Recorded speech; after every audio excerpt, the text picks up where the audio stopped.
மாநாடுலாம் பெரியார் தான் நடத்திருக்காரு. திருக்குறள் மலம்னு ஒண்ணு, திருக்குறள்ல மலம்ன்றாரு. ஐயோ ஆரம்பிச்சுட்டான்டா. வள்ளுவனை பார்ப்பன அடிமைன்றாரு. திருக்குறள் மலம்னு ஒண்ணு, திருக்குறள்ல மலம்ன்றாரு.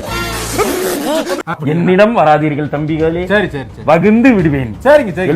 எத்தனை ஒரு பஞ்சாயத்தடா முடிச்சு வச்சு பாரு, நமக்காக அம்பட்டு போலும் பிள்ளை குட்டியோட வெயில்ல காத்து கிடக்குறாங்களே. இந்த நாம் தமிழர் கட்சி சேர்ந்த கூமுட்டைகள் நான் சொல்றதை கேட்கணும். வள்ளுவரை பார்ப்பன அடிமைங்கிறாரு, திருக்குறளை மலம்னு சொல்றாரு. நீ ஒருத்தனுக்கு பிறந்தவனாடா இப்படி பொய் சொல்றேன்னு கேட்போமா கேட்க மாட்டோமா? பெரியார் அப்படியே சொன்னாரு.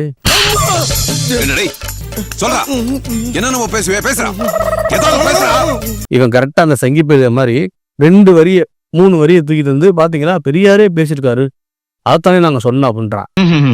உன்னை ஏதாவது செஞ்சா சின்னதா செஞ்சு விட்டு அனுப்புங்க, பல்கா எதுவும் பிளான் பண்ணாதீங்க, பாடி தாங்காது. திருக்குறளை மலம்னு சொல்றாரு.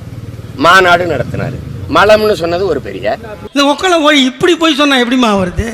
கேட்கறதுக்கு பதில். மலம்னு சொன்னது ஒரு பெரியார், மாநாடு நடத்தினார் ஒரு பெரியாருங்கிறீங்க. இதுல எந்த பெரியார்? உங்க தந்தை பெரியார். எங்கள் தந்தை பெரியாரை கேவலப்படுத்துகிறான் சீமான் என்ற ஒரு திருப்புரிக்கு. மவனை 4 குத்து வாங்கி நீ உயிரோடு வந்துட்டினா நீ சீமான் ஒத்துக்கிறேன், செத்து போயிட்டா அதோட கட்சி கழிச்சிட்டு ஓடிடணும். சவாலா?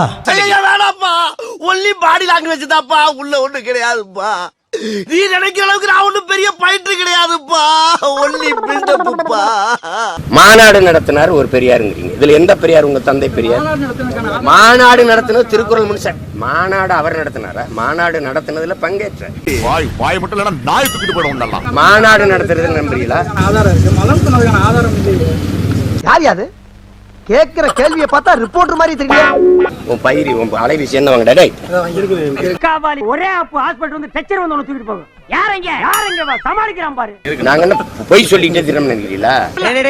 நீ ஒரு அண்ட புழுகை, ஒரு ஆகாச புழுகை எனக்கு தெரியும்டா. மாத்தி மாத்தி புழுவாதீங்க. ஆதாரம் ஆதாரம் எல்லாத்தையும் பூட்டி வச்சுக்கிட்டு அப்படி திராவிட கழகத்துல மறுபடியும் செருப்பால் அடி வாங்க போறீங்க. பெரியாருடைய சிந்தனையை அரசுடைய மேக்கல, பெரியார் எடுத்துக்கல. இந்த மாதிரி கேரப்பைய கேள்வி எல்லாம் கேட்டா உன்னை அடிச்ச கொண்டு விடுவேன். பெடலுக்கு வாங்க, எப்ப வேணாலும் எடுத்து படிங்க அப்படின்னு சொல்லி அழைப்பெல்லாம் கொடுக்குறாங்க. எவனுக்கு அவ்வளவு வேலை இல்லாம எதிரான் எல்லாரும் உண்டா பலில் சோப்பா காசு இல்லாம இது நாய். இதுக்கு என்ன தொழில் தெரியும்? எல்லா புது புது கவிஞர்களுடைய சின்ன சின்ன எழுத்தாளர்களுடைய எழுத்தெல்லாம் அரசுடைய மேய் போகும்போது அவருடைய எழுத்துக்கள் என் பொதுவான பொது சொத்தாகல. எல்லாம் படிச்சான்னா காரி தூக்கிடுவான். நீ ஒரு புறம்போக்கு, பழைக்க வந்த புறம்போக்கு, வாயை பொத்திக்கிட்டு பழைச்சிட்டு ஓடி போயிட்டே இரு. பெரியார பேசுற எனக்கு எதிராக மாதர் சங்கம்லாம் போய் மண்டிட்டு மனு கொடுக்கும், முறையிடும், எழுத்து போராடும் எல்லாம் பண்ணு. நீ யார்? நீ ஒரு காம கொடூரன், அஞ்சரைக்குள்ள வண்டி. அதுக்காக பேசிய மாதர் சங்கங்கள், மகளிர் அமைப்புகள், மனித உரிமை ஆர்வலர்கள், வெண்ணியவாதிகள் எங்கேயே படுத்திருக்கிறீங்க? கொக்கைன் கஞ்சாதும் போட்டு படுத்திட்டீங்களா என்ன? இல்ல டாஸ்மார்க்ல சரக்கு வாங்கி அடிச்சு படுத்திட்டீங்களா?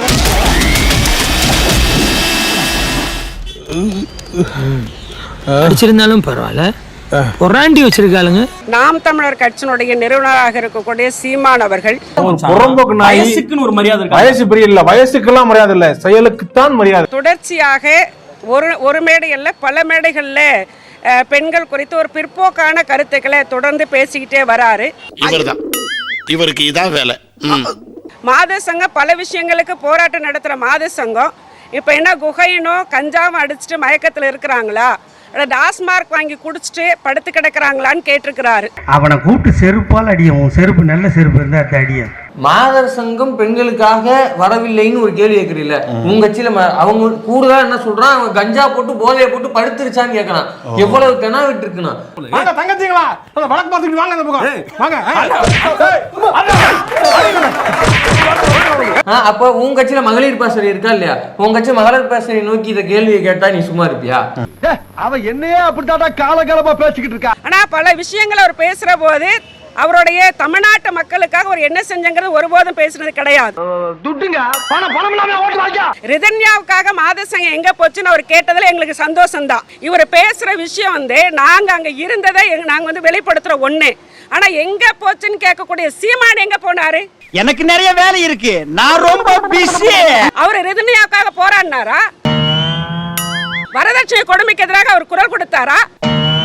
ஒரு பத்திரிகை செய்தி கொடுத்திருப்பாரா? அவர் வந்து அக்கறையோட பேசியிருந்தா பரவாயில்ல. என்னை மாதிரி கேடுகட்ட மானங்கட்டவனும் கிடையாது. மாத சங்கத்தையும் கஞ்சாவையும் கொகையும் குடிச்சிட்டு என்ன மயக்கத்துல இருக்கிறாங்களா அப்படின்னு கேட்கிற கேள்வி இல்ல, ஒரு பிற்போக்குத்தனமான ஒரு ஆணாதிக்க சிந்தனை. ஹலோ, மரியாதை பேசு.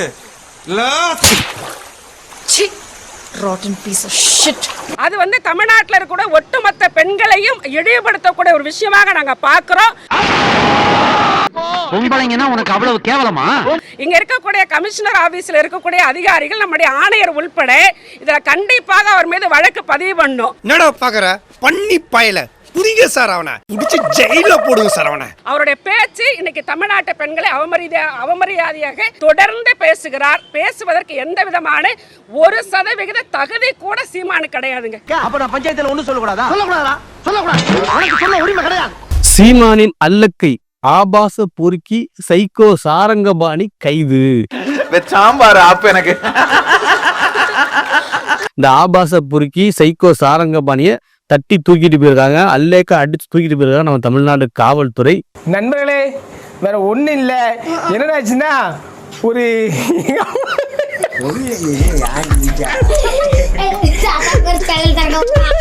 இந்த சாரங்கபாணி அப்படிங்கிற ஒரு தெருப்பொறுக்கி, இவன் அல்லகைப்பா. அல்லகைனா எடுப்பு சோறு மிச்சம் மீதி போட்டா தின்னுட்டு எதுக்கு எடுத்தாலும் ஆமாம் போடுறவன். இவன் வந்து நான் சீமானுக்கே குருநாதரு. ஏன்டா நீயா ஓனரு? யோ, மரியாதையா பேசியா. அவரே பாவன் உன்னை வேலைக்கு வச்சிருக்காரு, விரட்டி விட்டுற போறாரு. என்ன வேலைக்கு வைக்கிறது? ஏன்டா ஊருக்குள்ள இப்படிதான் சொல்லிக்கிட்டு இருக்கியா? சீமானோட ஆதரவாளன்னு சொல்லாதீங்க. நான் வந்து சீமானுக்கு முன்பு இருந்தே தமிழ் தேசியம் பேசிட்டு இருக்கிறேன் அப்படின்ட்டா. டே, நீ பேச தமிழ் தேசியமாடா முதல்ல. டபுள்டா. ஆமாண்டா, டால்டா. வழக்கு பதிவு செய்யப்பட்டு கிட்டத்தட்ட ஒரு 3-4 பிரிவுகளில் வழக்கு பதிவு செய்யப்பட்டிருக்குது. என்ன மாட்டினியா இன்ஸ்பெக்டர்? இவனை கூட்டின்னு போய் தலைகீழ தொங்க விட்டு தண்ணி ஊற்றி அடிப்பீங்களோ இல்லை தரையில் படுக்க வச்சு ராவா அடிப்பீங்களோ? அதுக்கு முன்னாடி என் கண் எதிர்க்க 2 அடி அடிச்சு கூட்டின்னு போங்க சார். என்னென்ன பிரிவுனா BNS 296B 79 192 196, கூடுதலாக IT Act 67. எல்லா கேஸும் என் பேர்ல எழுதுறீங்களே, பார்ட்னர் பேர்ல பாதி எழுதுங்க சார். என்ன ஒரு உயர்ந்த உள்ளம்.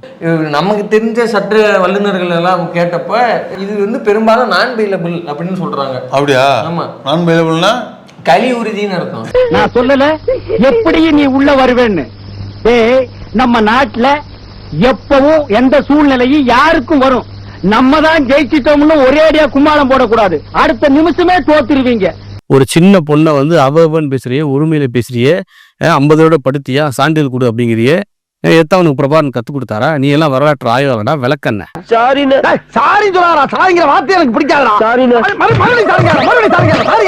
இவங்க பிரச்சனை என்ன தெரியுமா? நிறைய பெண்கள், நிறைய இளைஞர்கள் பெரியாரிய கருத்துக்களை ஏத்துட்டு திராவிட சிந்தனையை நோக்கி வர்றாங்க.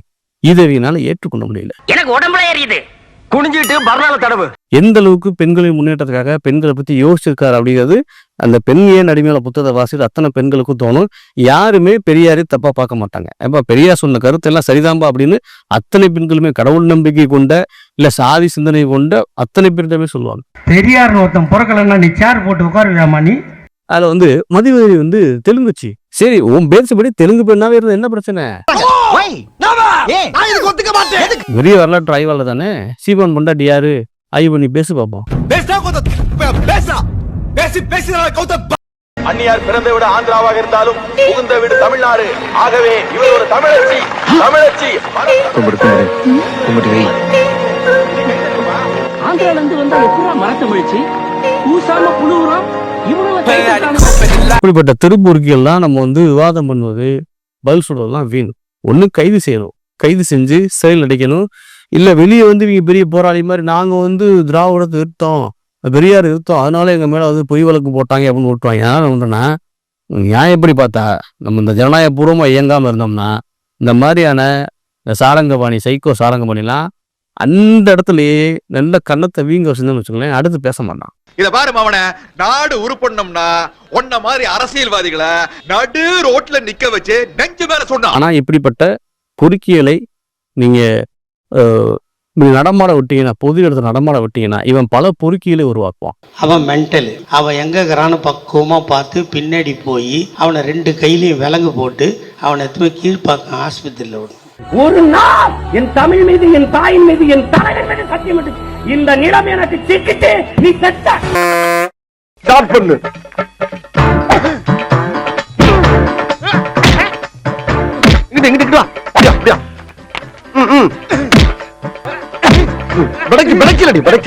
மண்டல மட்டும் அடிச்சிடாத குலக்கேசல் உள்ள போயிருவேன். சரியா? உங்க வீட்டு பிள்ளையா நினைச்சு எல்லாரும் என்னை மன்னிச்சிருக்க.